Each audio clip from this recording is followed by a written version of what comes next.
Good morning students, कैसे हो आप सब लोग। उम्मीद करता हूँ अच्छे होंगे। पिछले टॉपिक में हमने हाइट एंड डिस्टेंस के बारे में चर्चा कर रहे थे। आज अपन उसी टॉपिक में आगे की चर्चा करेंगे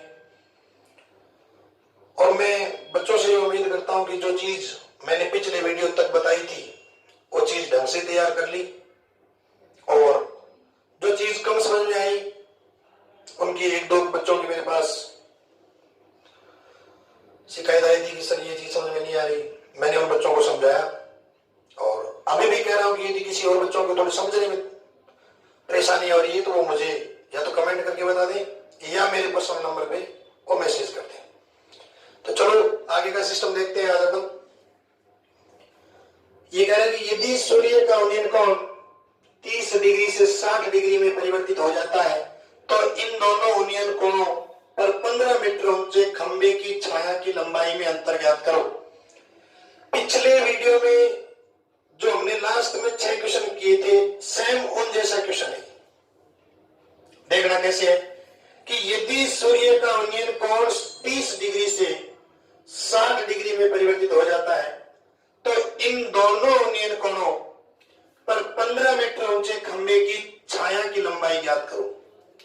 देखो ये खंबा है, यहां शीर्ष पे कोई सूर्य है, ठीक है। ये कह रहे हैं कि 30 डिग्री से 60 डिग्री में परिवर्तित हो जाता है। तो मैं आपको बता दूं, मैंने आपको पहले क्लियर भी किया है कि बड़ा कोण हमेशा समकोण के नजदीक रहता है। बड़ा कोण हमेशा समकोण के नजदीक रहता है। तो यहां तो होगा 30 डिग्री और यहां होगा 60 डिग्री और ये खंबे की ऊंचाई आपको बता रहा है 15 मीटर। ये कह रहे हैं कि छाया की लंबाई में अंतर ज्ञात करो। जब 30 डिग्री था तब छाया यहां से यहां तक थी और जब 60 डिग्री हो गया तो छाया यहां तक हो गई। छाया की लंबाई यानी पहले इतनी थी बाद में इतनी हो गई। तो ये जो बीच का अंतर है ये हमें फाइंड आउट करना है। तो आप इसको मान लीजिए x और इसको मान लीजिए y और टोटल को मान लीजिए आप x प्लस से y। नाम दे दीजिए A, B, C और D। जैसा कि मैंने आपको बता रखा है कि पहले छोटे वाला त्रिभुज लेते हैं तो मैं लिखूंगा त्रिभुज ABC में। वही बात, लंबाई आपको दे रखी है, आधार आपको ज्ञात करना है। तो लंब और आधार tan में काम आता है। तो लीजिए tan थीटा इज इक्वल लंब अपॉन आधार। अब थीटा की वैल्यू कितनी है 60 डिग्री और लंब का काम AB और आधार का काम BC कर रहा है। tan 60 डिग्री की वैल्यू होती है √3, AB का मान 15 और BC का मान x। वज्र गुणन करोगे तो x इज इक्वल 15 अपॉन √3, समीकरण नंबर 1। फिर आप बड़े वाला त्रिभुज लीजिए। बड़े वाले त्रिभुज में क्या लिखोगे, पुनः त्रिभुज ABD में अब ABD लीजिए जिसमें same tan theta is equal लंब अपॉन आधार tan 30 डिग्री, लंब यानी AB, आधार यानी BD। tan 30 डिग्री की वैल्यू कितनी होती है 1 अपॉन √3 और AB की वैल्यू 15, BD की वैल्यू x प्लस y। वज्र गुणन करोगे तो x plus y is equal 15 √3, x की value 15 upon √3 plus y is equal 15 √3।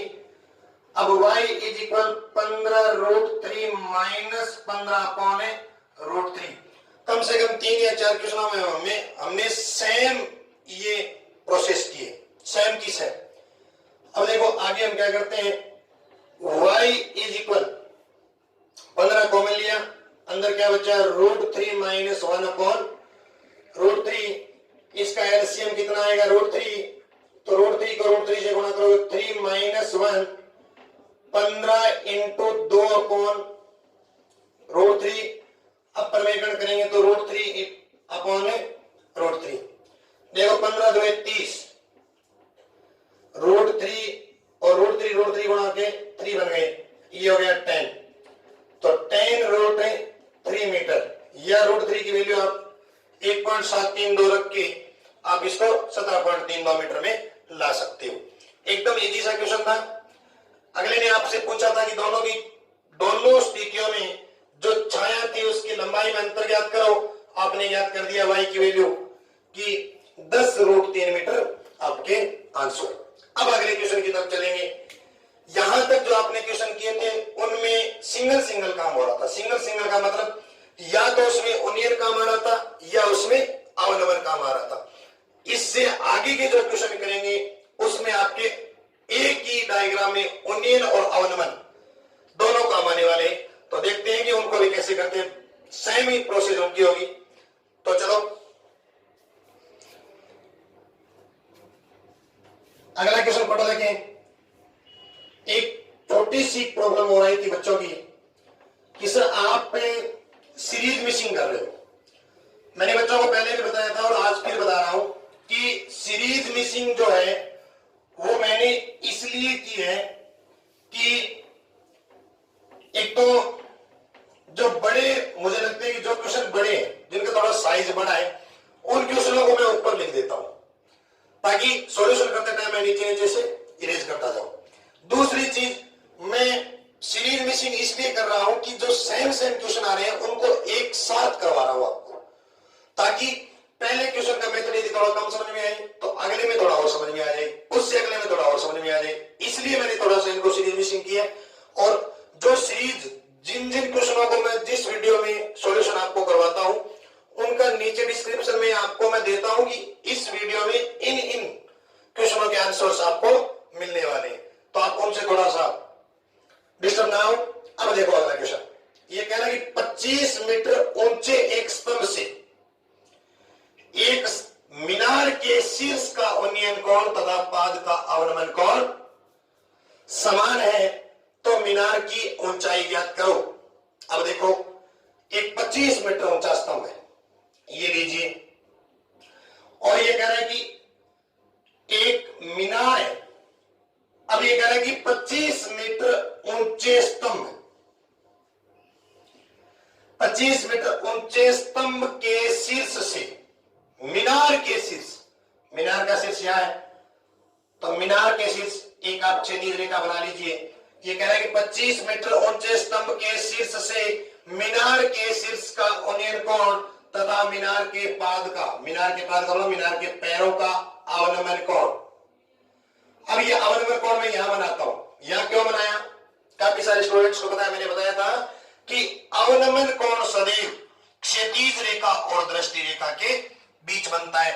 उन्नयन कोण भी क्षैतिज रेखा और दृष्टि रेखा के बीच बनता है। तो देखो, ये क्षैतिज रेखा, मीनार स्तंभ के शीर्ष पे खड़ा व्यक्ति यदि मीनार के आधार को देख रहा है तो इसकी दृष्टि रेखा यही तो हुई। तो इन दोनों के क्षैतिज और दृष्टि के बीच में जो कोण बनेगा वो कौन सा होगा? अवनमन कोण होगा। ये कह रहे हैं कि 25 मीटर ऊंचे स्तंभ के शीर्ष से मीनार के शीर्ष का उन्नयन कोण तथा पाद का अवनमन कोण समान हो, तो मीनार की ऊंचाई ज्ञात करो। अब देखिए, इस क्वेश्चन को सिंपली तरीके से कर लेंगे अपन। देखो कैसे करते हैं। ये कह रहे हैं कि जब दोनों कोण समान हो, तो ये थीटा और ये थीटा। मैंने आपको बताया था कि जब दो समांतर रेखाओं को एक तिर्यक रेखा काटे तो बनने वाला जेड की आकृति में बनने वाला कोण एकांतर कोण कहलाता है, और वो कोण परस्पर समान होता है। तो देखो, ये दो समांतर रेखाएं हुई, इन दोनों को ये तिर्यक रेखा काट रही है और ये उल्टी जेड की आकृति बन रही है, तो जो ये कोण होगा उतना ही ये कोण होगा, और इन्हें एकांतर कोण बोलेंगे। समझ में आ गई मेरी बात? अब मैं इसका नामकरण करता हूं, ए बी सी डी और ई। बात समझ में आ गई? अब आपको पता है कि यहां से लेकर यहां तक 25 होगा, क्योंकि दोनों समांतर रेखाएं, दोनों समांतर रेखाओं के दोनों साइड की भुजाएं बराबर होगी। ऊपर वाला मैंने मान लिया h। अब आपको पता है कि मीनार की ऊंचाई कितनी होगी? मीनार की ऊंचाई कितनी होगी? मीनार की ऊंचाई उतनी होगी जितनी इस h और 25 को जोड़ने पर आ जाएगी।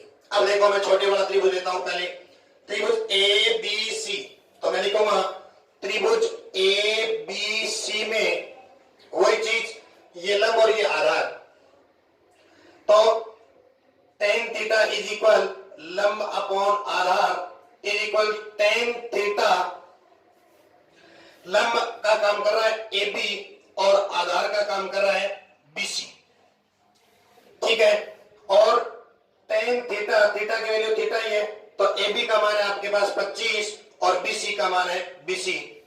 अब आप इनको वज्र गुणन कर दीजिए, BC इज इक्वल आ गया, BC इज इक्वल आ गया 25 अपॉन टेन थीटा। ये आपका समीकरण नंबर 1 हो।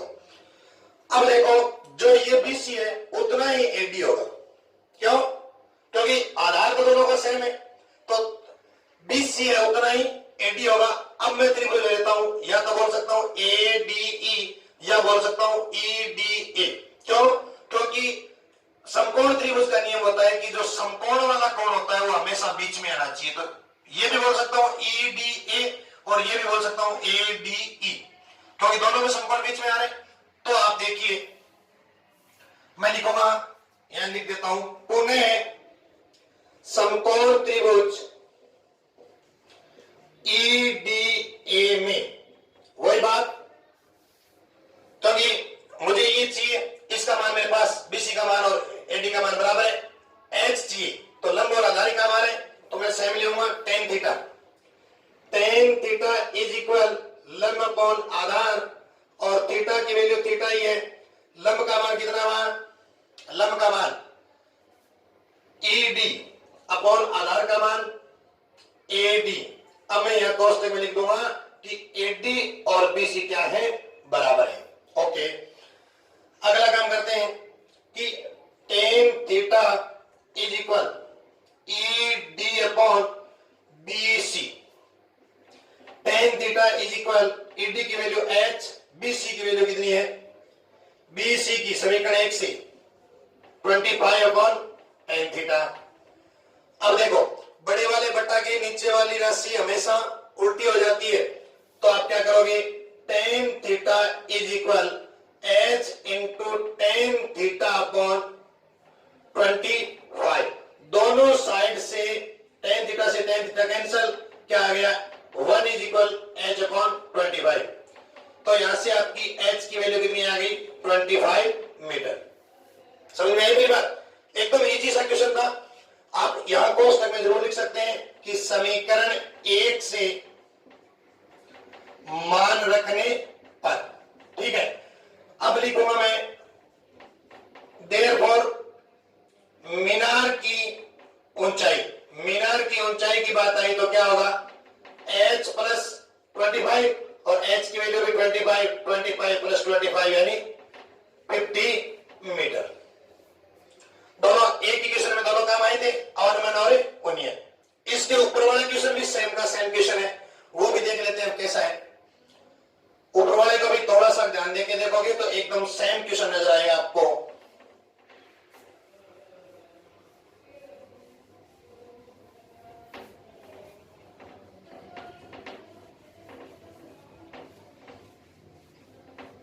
अब देखिए क्या कह रहा है इसमें कि 7 मीटर ऊंचे भवन के शिखर से एक टावर के शिखर का अवनयन को, 7 मीटर ऊंचा भवन है, भवन के शिखर से एक टावर के शिखर का अवनयन कोण 60 डिग्री है। सेम डायग्राम बनने वाला है कि ये आपका 7 मीटर ऊंचा भवन हो गया, ठीक है। इस भवन के शिखर से एक टावर, ये एक टावर हो गया आपका। अब ये क्या कह रहा है देखो कि 7 मीटर ऊंचे भवन के शिखर से एक टावर के शिखर का अवनयन कोण, ये टावर है, इसके शिखर से इसके शिखर का अवनयन कोण कितना बता रहा है? ये 60 डिग्री। और क्या कह रहे हैं? तथा इसके पाद का अवनमन कोण 45 डिग्री है, यानी इसके पाद का अवनमन कोण यहां बनेगा दृष्टि रेखा और क्षैतिज रेखा के बीच, तो ये 45 डिग्री। जब ये 45 है तो ये भी 45 होगा। इसका कारण मैंने आपको बताया कि जब दो समांतर रेखाओं के बीच कोई तिर्यक रेखा काटे तो जेड क्या करते हैं? बनने वाले कोण एकांतर कोण तथा परस्पर बराबर होते हैं। ओके, ये 7 है तो ये भी कितनी होगी? 7, और इसको मान लीजिए आप H। ओके, अब क्या हुआ? इसका नामकरण सेम वही कर दीजिए, ABCDE, और जो का मैं पिछले क्वेश्चन में किया सेम का सेम। यहां आपको थीटा की वैल्यू दी हुई है, उसमें आपको थीटा की वैल्यू नहीं दी गई थी, कोई बात नहीं। चलो पहले छोटे वाले त्रिभुज ले लेते हैं।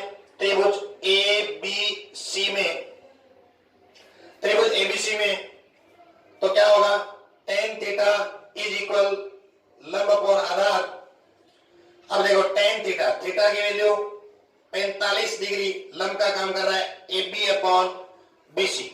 टेन 45 की वैल्यू 1 होती है, ए बी का मान 7 है और बी सी को बी सी रख दीजिए और बी सी का मान आ गया 7 मीटर। ठीक है, पुनः वही बात, पुनः त्रिभुज ईडी ए में। अब ईडी ए की बात आई, बात हो गई क्योंकि आपको इस एच का मान ज्ञात करना है, जितना मान बीसी का होगा उतना ही मान एडी का होगा। तो आप लिखोगे टेन थीटा इज इक्वल लंब अपॉन आधार और थीटा की वैल्यू 60 डिग्री और लंब का काम कौन कर रहा है ईडी अपॉन एडी, और मैं यहां लिख दू क्योंकि ED is equal BC, sorry AD is equal BC. ठीक है, वैल्यू रखो, टेन 60 की वैल्यू √3, ईडी का मान एच और एडी का मान बीसी।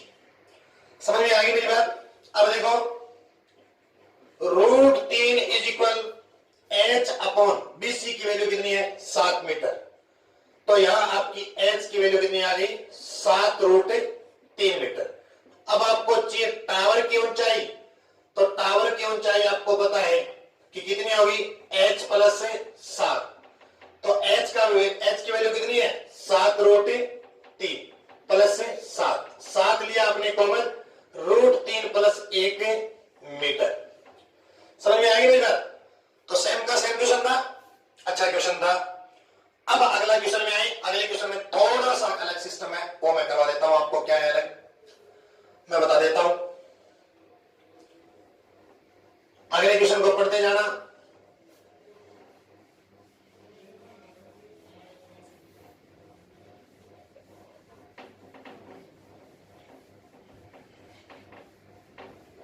अगले क्वेश्चन में क्या कह रहा है कि एक राजमार्ग एक मीनार के नीचे से होकर गुजरता है। एक आदमी मीनार के शिखर से एक कार को अवनमन कोण 30 डिग्री पर देखता है। वह कार एक समान गति से मीनार के नजदीक आ रही है। 6 सेकंड के पश्चात कार का अवनमन कोण 60 डिग्री हो जाता है और कार कितने समय में मीनार को पार कर जाएगी? थोड़ा सा अलग है, ज्यादा कुछ नहीं है। एक राजमार्ग, एक मीनार की, ये मान लो मीनार है और ये मान लो आपका राजमार्ग है। यहां कोई व्यक्ति खड़ा है, वो व्यक्ति, ये एक शरीर मान लेता हूं, एक कार यहां से आ रही है, मान लो यहां एक कार है, उस कार को ये 30 डिग्री के अवनमन पर देखता है। यहां जो अवनमन कोण बन रहा है वो 30 डिग्री का अवनमन कोण है।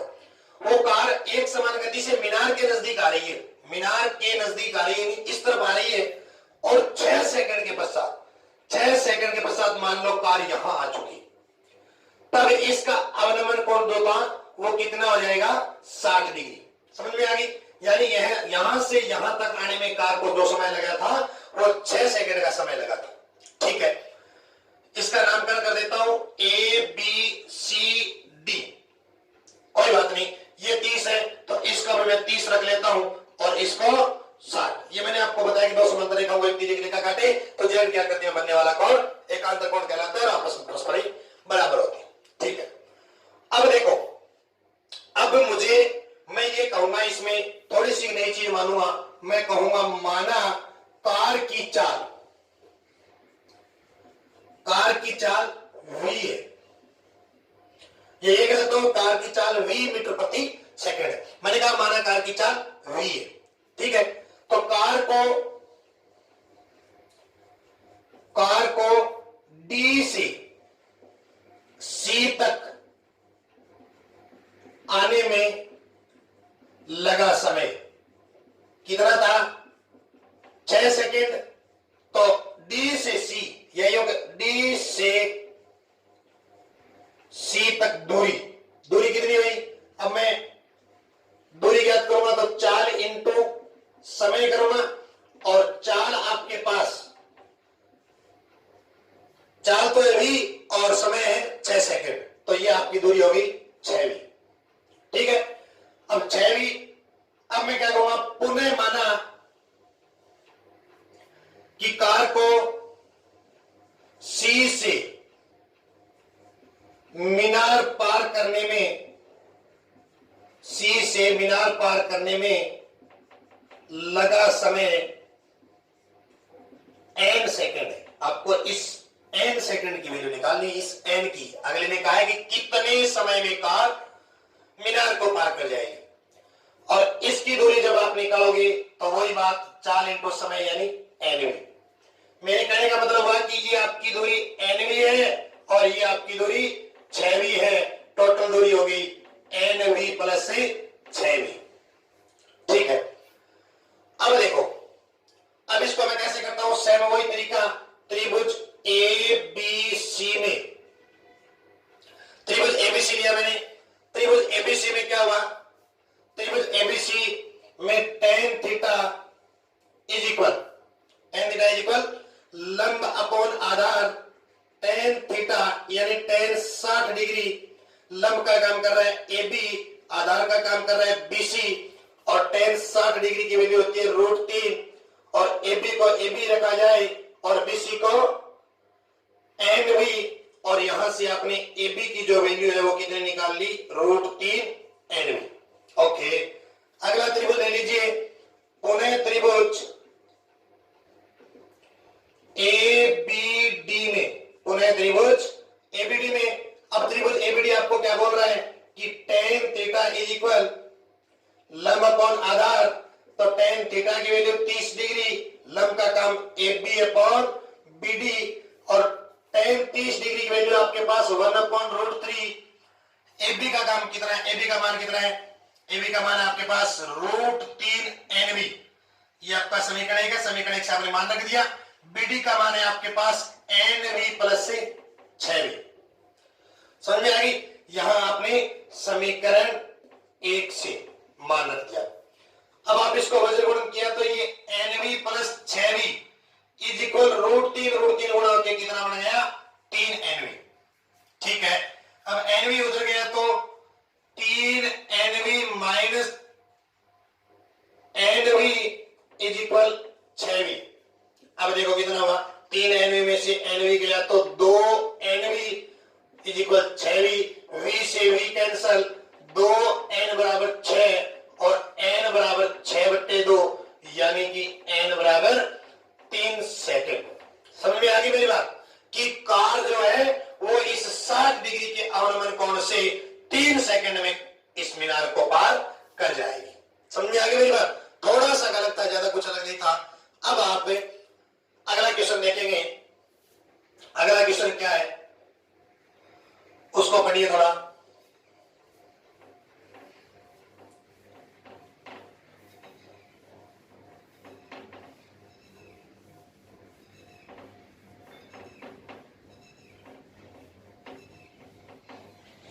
अगला क्वेश्चन आपका है, एक व्यक्ति एक जहाज के डेक जो पानी की सतह से 10 मीटर ऊंचा है पर खड़ा है। यदि वह पहाड़ी के शिखर का उन्नयन कोण 60 डिग्री तथा पहाड़ी के अवनमन का पहाड़ी के आधार का अवनमन कोण 30 डिग्री देखता है, तो जहाज से पहाड़ी की दूरी तथा पहाड़ी की ऊंचाई ज्ञात करो।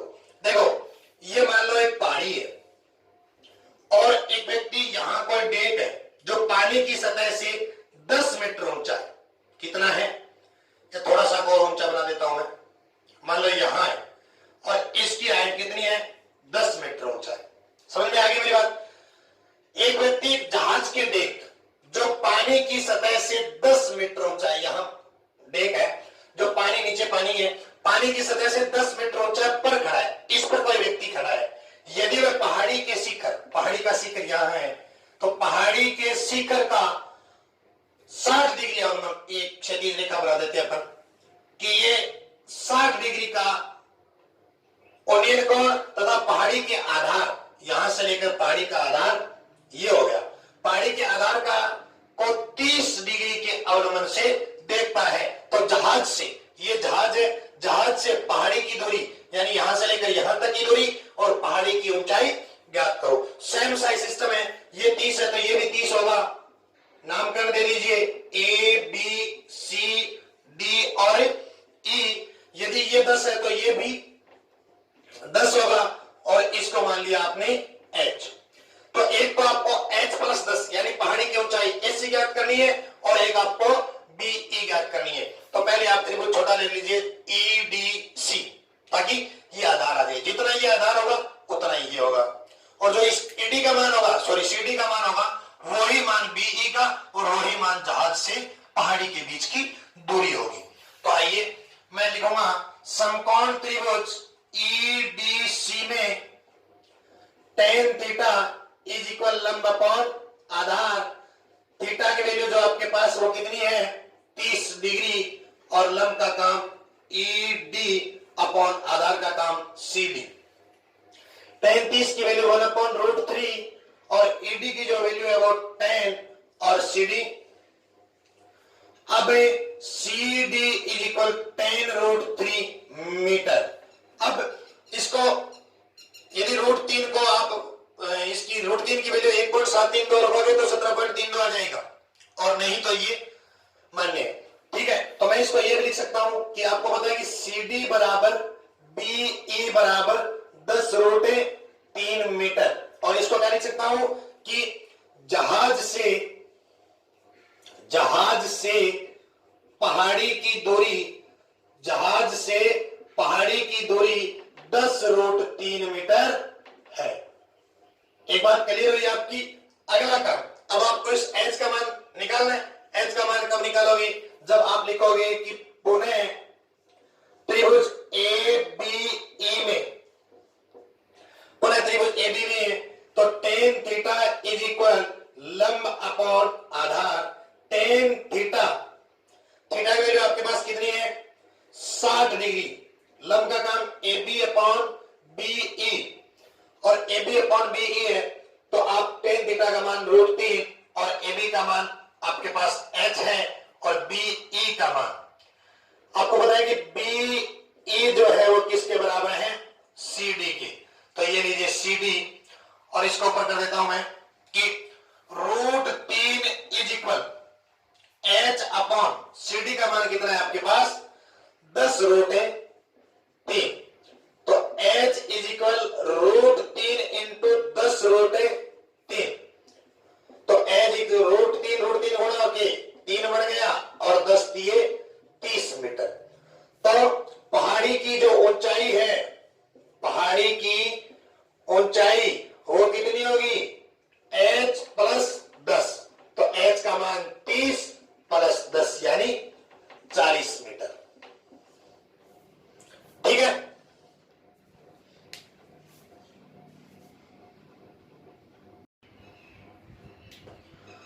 तो चलिए अब अगला क्वेश्चन देखते हैं। अगले क्वेश्चन में देखो देखते हैं कि सड़क के एक और मीनार तथा दूसरी ओर एक मकान स्थित है। मीनार के शिखर से मकान की छत और आधार के अवनमन कोण क्रमशः इतने इतने हैं। यदि मकान की ऊंचाई इतनी है तो मीनार की ऊंचाई ज्ञात करो। देखो ये एक सड़क है, सड़क के एक और मीनार है और एक मकान है। अब ये आपको पता है कि मीनार के शिखर से काम हो रहा है, सड़क के एक और मीनार तथा दूसरी ओर एक मकान स्थित है। मीनार के शिखर से मकान की छत यहां हुई,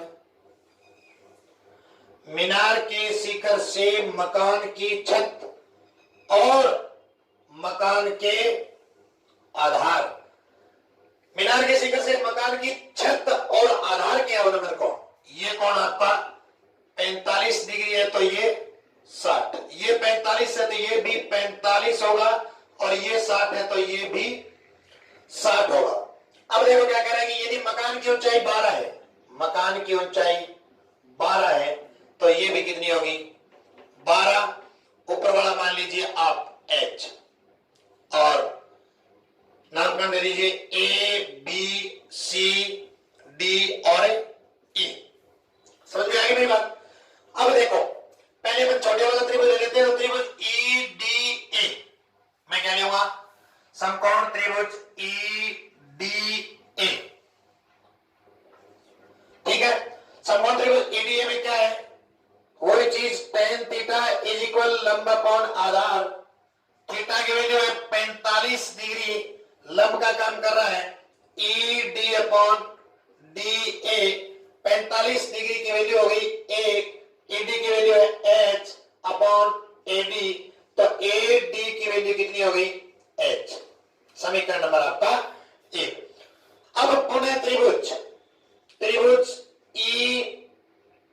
सी बी में वही बात tan थीटा इज इक्वल लंब अपॉन आधार।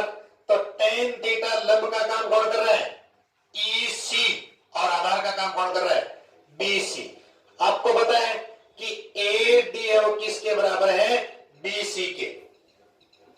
तो थीटा की वैल्यू है 60 डिग्री और EC की वैल्यू H प्लस 12। समझ में आ गई? H प्लस 12 और अपॉन में कौन है? BC। BC की वैल्यू, BC किसके बराबर है? AD की। tan 60 की वैल्यू आ गई √3 H प्लस 12 अपॉन AD की वैल्यू H। अब देखिए रोज कीजिए, H √3 बराबर H प्लस 12। H इधर है तो H √3 minus H is equal 12। तो H लिया कॉमन, √3 माइनस 1 इज इक्वल 12 और H is equal 12 upon √3 minus 1 into, क्योंकि प्रमेयकरण करेंगे और प्रमेयकरण करने के पश्चात 12 इंटू √3 की वैल्यू कितनी है? 1.732 plus 1 upon a minus B, a plus B, A square यानी √3 की स्क्वायर और माइनस 1 की स्क्वायर। अब देखिए 12 इंटू 2.732 √3 की square 3 minus 1, 12 into 2.732 upon 2 cancel 6 बार, 6 को गुणा करो, 6 2 12, 6 3 18 और 1 19, 6 7 42 और 1 43, 4 6 2 12 और 4 16, 16.329 मीटर। किसकी वैल्यू आई है? H की वैल्यू आई है। आपको क्या चाहिए? मीनार की ऊंचाई। क्या चाहिए? मीनार की ऊंचाई चाहिए आपको। तो मीनार की ऊंचाई आप कैसे ज्ञात करोगे?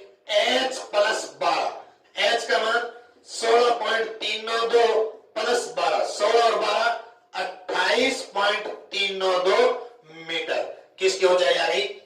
मीनार की ऊंचाई। सिंपल सा क्वेश्चन था। अगले क्वेश्चन पे चलते हैं। अगला क्वेश्चन क्या है देख लीजिए, सेम सा ही वो है, इसके जैसा ही है लगभग, तो उसको भी देख लीजिए।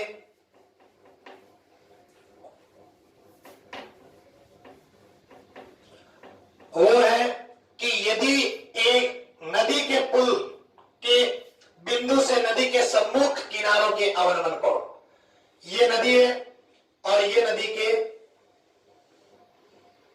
पुल बन गए मानो, ठीक है।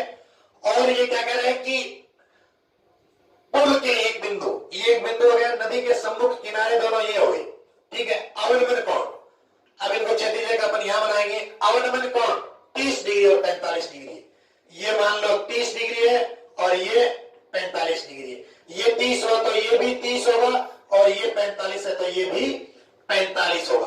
अगली बात क्या कह रहा है कि यदि पुल किनारों से 4 मीटर की ऊंचाई पर है, यानी पुल की जो ऊंचाई है किनारों की से वो कितनी है? 4 मीटर है। तो नदी की चौड़ाई यानी आपको ये याद करनी है। नामकरण दे दीजिए ए, बी, सी और डी। सेम साइज सिस्टम है, शानदार सा सिस्टम। तो मैं कहूंगा त्रिभुज ए सी बी में tan थीटा इज इक्वल लंब अपॉन आधार tan थीटा यानी tan 30 डिग्री, लंब का काम AC अपॉन BC कर रहा है। tan 30 डिग्री की वैल्यू 1 अपॉन √3, AC का मान 4 अपॉन BC का मान BC, तो BC इज इक्वल आ गया 4√3 मीटर। समझ में आ गई? अगला काम कहूंगा पुनः त्रिभुज ACD में वही बात tan 45 degree upon AC upon CD।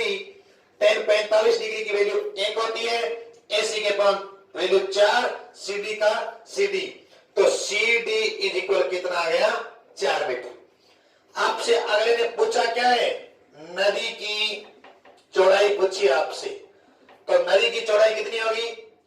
BD जो किससे मिलकर बना है? BC प्लस CD, तो BC की वैल्यू कितनी है आपके पास 4√3 और इसकी वैल्यू कितनी है 4। तो कोष्टक में आ गया √3 प्लस 1। तो 4 इंटू √3 की आप यदि वैल्यू रखना चाहो तो 1.732 प्लस 1। तो 4 इंटू 2.732, 4 2 8, 4 3 12, 28 1 29, 2 4 2 8 और 2 10, तो 10.928 मीटर क्या हो गई नदी की चौड़ाई। ये आपका एक छोटा सा क्वेश्चन और था। अगले क्वेश्चन पे आओ तो थोड़ा सा बड़ा है और इसका डायग्राम थोड़ा सा टफ है, तो इसका डायग्राम समझने की आप कोशिश करें। डायग्राम यदि आपको अच्छे ढंग से समझ में आ गया तो बाकी क्वेश्चन समझ में आने में आपकी कोई तकलीफ नहीं होगी। तो आप इसका डायग्राम समझें। इसका डायग्राम क्या है देखो, ये कह रहा है कि एक झील में पानी के तल से 20 मीटर ऊंचे बिंदु ए से, ये मान लो एक झील है, इसके नीचे ये सारी झील है, ठीक है, ये सारी झील आपकी। ये कह रहा है कि पानी के तल से 20 मीटर, ये पानी का तल इससे 20 मीटर ऊंचाई, ये कितनी ऊंचाई हुई 20, ठीक है। 20 मीटर ऊंचे बिंदु ए से, ये बिंदु आपका ए, गौर करते जाना। इसने कहा कि एक झील में पानी के तल से, ये झील है पानी के तल से, ये पानी का तल है, पानी के तल से 20 मीटर ऊंचे एक बिंदु ए से एक बादल, यहां मान लो कोई बादल है, इस बादल का उन्नयन कोण इस बिंदु से, देखते जाना मैं कैसे करता हूं, ठीक है। कि अब ये क्या कर रहा है कि 20 मीटर ऊंचे बिंदु ए से एक बादल का उन्नयन कोण। अब उन्नयन कोण बनाने के लिए आपको पता है कि ये खड़ी रेखा की जरूरत पड़ेगी क्योंकि समकोण के लिए, और क्षैतिज रेखा की जरूरत पड़ेगी उन्नयन कोण बनाने के लिए। तो ये लीजिए 30 मीटर, ये जब 20 है तो ये भी कितना होगा 20, और इसको मान लीजिए आप एच। अब वापस क्वेश्चन पर आओ कि एक झील में पानी के तल से 20 मीटर ऊंचे बिंदु ए से एक बादल का उन्नयन कोण 30 डिग्री है। यदि झील में बादल के प्रतिबिंब का बिंदु, यहां मान लो ये झील में पानी पड़ा है, यहां बादल का, इस बादल का जो है वो प्रतिबिंब बन रहा है, या मैं गौर बना देता हूं, प्रतिबिंब जो बन रहा है। अब मान लो ये प्रतिबिंब खड़ी रेखा, इसमें भी जरूरत पड़ेगी।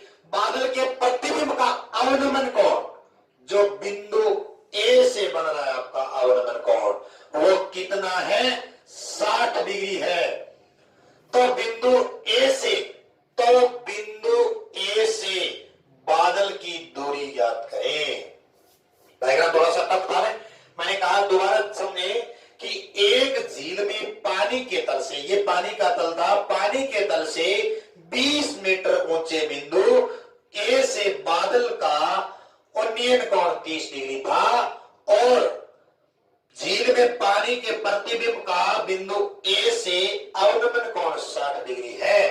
तो बिंदु ए से बादल की दूरी ज्ञात करें। तो देखो ये बिंदु ए हो गया, अब मैं अलग अलग नाम दे देता हूं। ये आपका बिंदु बी मान लीजिए, ये सी, ये डी, ये ई और ये एफ, ठीक है।